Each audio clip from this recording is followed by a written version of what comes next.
মাননীয় শিক্ষামন্ত্রী, আপনারা তো শিক্ষা দেওয়ার কিছু নাই। আমার বিশ্বাস যে আপনি জানেন মাননীয় শিক্ষামন্ত্রী, যে কোনো ভদ্রলোক যদি আওয়ামী লীগ করে আর সে যদি দুর্নীতির সাথে জড়াই যায়, আমি যদি নিশ্চিতভাবে বুঝি সে মানুষের ক্ষতি করতেছে, সে দেশের ক্ষতি করতেছে, সে দুর্নীতিবাজ, তাইলে বঙ্গবন্ধুর আদর্শ হচ্ছে গিয়ে দুর্নীতিবাজ কখনো আওয়ামী লীগের হইতে পারে না। এবং দুর্নীতি করলে সে আদর্শটারে ব্যবহার করতেছে, সে তার ব্যক্তিগত সুবিধার জন্য সে আওয়ামী লীগের ভালো চায় অথবা সে দেশের ভালো চায়, এই কোনো কাজ না, বা বঙ্গবন্ধুকে ভালোবাসে এটা না। এই সেলিম খান আপনিও তো জানেন, সে আগে জাতীয় পার্টি করতো, জাতীয় পার্টি থেকে আইসা এখন আওয়ামী লীগের নামধারী হয়েছে। আর আপনি আওয়ামী লীগের করে এই কারণে আপনি বলে দিলেন আপনার কনস্টিটিউয়েন্সিতে আপনি 15টা ডিও লেটার দিলেন। আমার আর কোনো কিছু বলার নাই। মাননীয় শিক্ষামন্ত্রী, আপনি সেলিম রে দরকার হলে আনারকলি দিয়ে দেন, তারপর চাঁদপুরটা দিয়ে দিয়েন না, কারণ চাঁদপুরের মানুষও তো এখানে বেঁচে থাকতে হবে। যদি এই রিপোর্ট অনুযায়ী দেখলাম যে এইভাবে বালু তোলার কারণে 3 থেকে 4 জায়গা যে শহর রক্ষা বা চাঁদপুর এটা দেবে গেছে, তারপরও শহরটাকে ধ্বংস করতে দিবেন, এক সেলিম খানের কাছে সব দিয়ে দিবেন। প্রশ্নটা একেবারেই অবান্তর। মাননীয় সংসদ সদস্য ঢালাও কথা অনেক কিছু বলা যায়, কিছু দুর্নীতির কথা বলেছেন এই প্রকল্পটিতে। এটির অবস্থা প্রায় ওই পদ্মা সেতুর মতো। তার কারণ হচ্ছে এখানে জেলা প্রশাসন থেকে প্রাক্কলন দেওয়া হয়েছে, কিন্তু সেই প্রাক্কলন যখন শিক্ষা মন্ত্রণালয়ে এসেছে আমরা এইগুলো দেখে বলেছি যে এই মূল্য হতে পারে না, অতএব সেটিকে বাতিল করে দেওয়া হয়েছে। কাজে এখানে দুর্নীতির কারো হয়তো, জেলা প্রশাসনের কারো হয়তো অভিপ্রায় থেকে থাকতে পারে, দুর্নীতি হয়নি, কোনো 1 টাকা পয়সা এদিক ওদিক যায়নি। আপনাদেরকে এটি আমি নিশ্চিত করতে পারি। আমরা ব্যাপকভাবে আলাপ আলোচনা করে নানান অনুসন্ধান করে তারপরে দেই। এটা মনে রাখতে হবে, পৃথিবীর এমন কোনো পেশা নেই, এমন কোনো জায়গা নেই যেখানে ভালো মানুষের পাশাপাশি কিছু বিপদকামী মানুষও থাকে না, এমন নয়। কোনো মানুষ আপনি ভালো ভেবে কাউকে দিলেন, তিনিও ভুল করতে পারেন অনেক সময়। কাজেই অন্যায় অপরাধ কোথাও ঘটতে পারে, বিবেচ্য বিষয় যে অন্যায় অপরাধ ঘটলে ব্যবস্থা নেওয়া হচ্ছে কিনা। এই যে আইনি কার্যক্রম যে চলছে তাতে আমাদের এই আপিলটি যখনই উত্থাপিত হবে সেটির শুনানি হবে, এবং তাতে অবশ্যই শিক্ষা মন্ত্রণালয় তার যথাযথ দায়িত্ব পালন করবে। কারণ আমি ব্যক্তিগতভাবেও শুধু একজন সংসদ সদস্য হিসেবে নয়, আমি মনে করি বাংলাদেশের একজন নাগরিক হিসেবে যে কোনো নাগরিকের এই অধিকার কেউ কেড়ে নিতে পারেন না। সৈয়দ সাইদুল হক 242, হবিগঞ্জ 4। আপনার সময় 5 মিনিট। ধন্যবাদ মাননীয় স্পিকার। শুরু করিতেছি মহান আল্লাহর নামে, যিনি পরম করুণাময় এবং অত্যন্ত দয়ালু। মাননীয় স্পিকার, আমার বক্তব্যের শুরুতেই শ্রদ্ধা ভরে স্মরণ করছি 1000 বছরের শ্রেষ্ঠ বাঙালি বঙ্গবন্ধু শেখ মুজিবুর রহমান।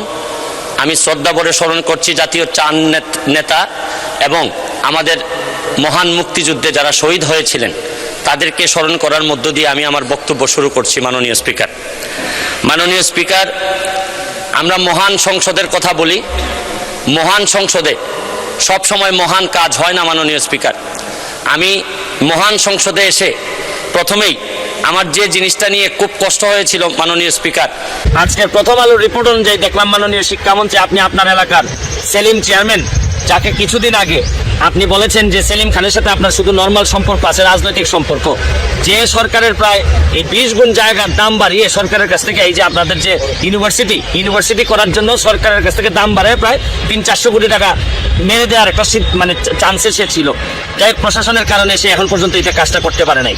আজকে আরেকটা জিনিস দেখে মাননীয় শিক্ষামন্ত্রী আপনাকে একটা অনুরোধ করতে চাই। মাননীয় শিক্ষামন্ত্রী, আপনার এই রিপোর্টে দেখলাম আপনি এই পর্যন্ত 4-5 বছরে আপনি ডিও লেটার দিয়েছেন এই সেলিম চেয়ারম্যান, তার ভাই এবং তার ছেলের যে কোম্পানি, এদেরকে কাজ দেওয়ার জন্য এই 15টা ডিও লেটার দিয়েছেন মাননীয় শিক্ষামন্ত্রী। মানে এরা যেন কাজ পায়, ঠিক আছে, নাব্যতা বজায় রাখার জন্য আপনার মনে হয়েছে যে এরা কাজ পাইলে নাব্যতা বজায় থাকবে যদি এরা বালু তুলে। কিন্তু 15টা চিঠি দিয়ে এদেরকে কাজ দিয়ে এই যে রিপোর্টগুলো আসছে মাননীয় শিক্ষামন্ত্রী, নির্বিচারে বালু তোলায় পরিবেশ ও জীব বৈচিত্র্য বিপর্যস্ত, রাত দিন 2 শতাধিক ট্রেজারে চলে বালু উত্তোলন, আর 8 বছরে প্রায় 2800 কোটি টাকা পকেটে চলে গেছে হচ্ছে গিয়ে সেলিম খানের এই রিপোর্ট অনুযায়ী।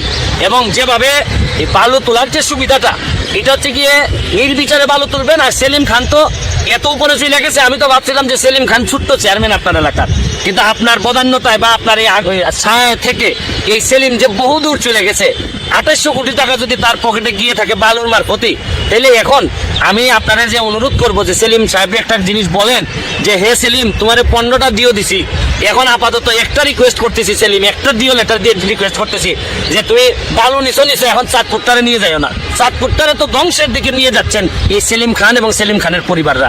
দেখেন আপনি আশ্চর্য হবেন যে এই সেলিম খান 2800 কোটি টাকা যদি শুধু বালু থেকে বানাইতে পারে, আবার আপনি বলছেন যে সেলিম খান আওয়ামী লীগের লোক, এই জন্য আপনি যোগাযোগ রাখতেছেন। আমার বিশ্বাস যে আপনি জানেন মাননীয় শিক্ষামন্ত্রী যে কোনো ভদ্রলোক যদি আওয়ামী লীগ করে আর সে যদি দুর্নীতির সাথে জড়াই যায়, আমি যদি নিশ্চিতভাবে বুঝি সে মানুষের ক্ষতি করতেছে, সে দেশের ক্ষতি করতেছে, সে দুর্নীতিবাজ, তাইলে বঙ্গবন্ধুর আদর্শ হচ্ছে গিয়ে দুর্নীতিবাজ কখনো আওয়ামী লীগের হইতে পারে না। এবং দুর্নীতি করলে সে আদর্শটারে ব্যবহার করতেছে, সে তার ব্যক্তিগত সুবিধার জন্য সে আওয়ামী লীগের ভালো চায় অথবা সে দেশের ভালো চায়, এই কোনো কাজ না, বা বঙ্গবন্ধুরে ভালোবাসে এটা না। এই সেলিম খান আপনিও তো জানেন সে আগে জাতীয় পার্টি করতো, জাতীয় পার্টি থেকে আইসা এখন আওয়ামী লীগের নাম দাঁড়িয়ে হয়েছে। আর আপনি আওয়ামী লীগের করে এই কারণে আপনি বলে দিলেন আপনার কনস্টিটিউয়েন্সিতে আপনি 15টা ডিও লেটার দিলেন।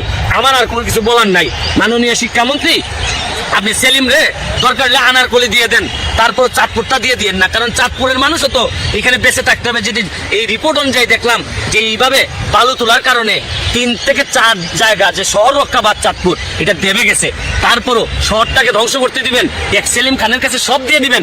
শুনেন মাননীয় মন্ত্রী, শুধু এইভাবে শুদ্ধভাবে সুন্দর সুন্দর কথা বললেই হবে না মাননীয় মন্ত্রী। এখন তো বহুদূর চলে গেছে বাংলাদেশ এখন তরুণরা আপনাকে প্রশ্ন করতে শিখছে। আমার মতো সামান্য একজন লোক আপনারা তারা লাইভে বলছি যে আপনি গত লাইভে আমি বলছি যে সেই মনিউ এন্ড সেই মনিউর ফ্যামিলি, আমি তো বারবার বলার চেষ্টা করতেছি যে এখন আমরা প্রতিবাদ করতে শিখছি। শুধু এই কথা আর এই কথা বলে এখন আর বুঝাইতে পারবেন না, এখন সময় আছে মাননীয় শিক্ষামন্ত্রী। 15টা ডিও দিচ্ছেন তারে বালুর কাজ পাইয়ে দেওয়ার জন্য, এইবার অন্তত একটা রিকোয়েস্ট তারে করেন যে সেলিম তুমি আর যাই করো আমার চাঁদপুরটারে নষ্ট করে দিও না, কারণ চাঁদপুরে হয়তো একদিন আপনি হয়তো থাকবেন না, কিন্তু চাঁদপুরের বহু মানুষের ভাগ্য নিয়ে খেলাধুলা হচ্ছে এবং এটা থেকে বাঁচান। যদিও আমি চাঁদপুরে যাব না, আমার চাঁদপুরে বাড়ি না, কিন্তু আমার কাছে মনে হয়েছে কারণ চাঁদপুরের কোনো লোকের এই সেলিম খানের বিরুদ্ধে কথা বলার মতো সাহস নাই। আরে আমি গেলেও তো আমাকেও রাখবে না সেলিম খান, কারণ সেলিম খান এখন এত দূরে চলে গেছে, আর কয়দিন পরে এই সেলিম খানরা কানাডাতে টাকা পাচার করবে, এই সেলিম খানরা আওয়ামী লীগকে বদনাম করবে, এই সেলিম খানরা জননেত্রী শেখ হাসিনাকে বিব্রত করবে। এই জন্যই বলি আমাদের নেত্রীকে বিব্রত করার আগে আপনি একটু সংযত হয়ে তারে একটু কন্ট্রোল করার চেষ্টা করেন। তাহলে আমি জানি না যার পকেটে 2800 কোটি টাকা থাকে সে আপনার কথা কতটুকু শুনবে জানি না, তারপর আপনার প্রতি আমার একটা অনুরোধ, যদি নাও শুনে তার মাথার উপর থেকে ছায়াটা সরান, নাইলে এই সেলিম একদিন আমাদের জন্য বিভীষিকাময় হয়ে উঠবে পুরা দেশের জন্য। এইভাবেই তো বহু সেলিম বাংলাদেশে এখন রাজত্ব করতেছে। ভালো থাকবেন। আরেকটা কথা বলে দিতে চাই আপনাদেরকে, যারা বালু উঠায় তাদের তো অনেক সুবিধা মাননীয় শিক্ষামন্ত্রী, আপনি তো জানেন না মনে হয়। যারা বালু উঠায় তারা কিছুদিন পরে পার ভাঙা যায়, তখন পা ঠিক করার জন্য আবার কন্ট্রাক্ট পায়, আর এইখানে আবার কাজ পায়, আবার জিও ব্যাগ এগুলোর জন্য আবার কাজ পায়। মানে এরা তো শুধু ব্যবসা আর ব্যবসা, কোনো অসুবিধা নাই, বাংলাদেশ গুল্লায় যাক, কিন্তু এরা ব্যবসায়ীরা আপনার লোকরা ভালো থাকবে এটা কোনোদিনই হইতে পারে না। এটা বঙ্গবন্ধুর আদর্শের কথা না মাননীয় শিক্ষামন্ত্রী।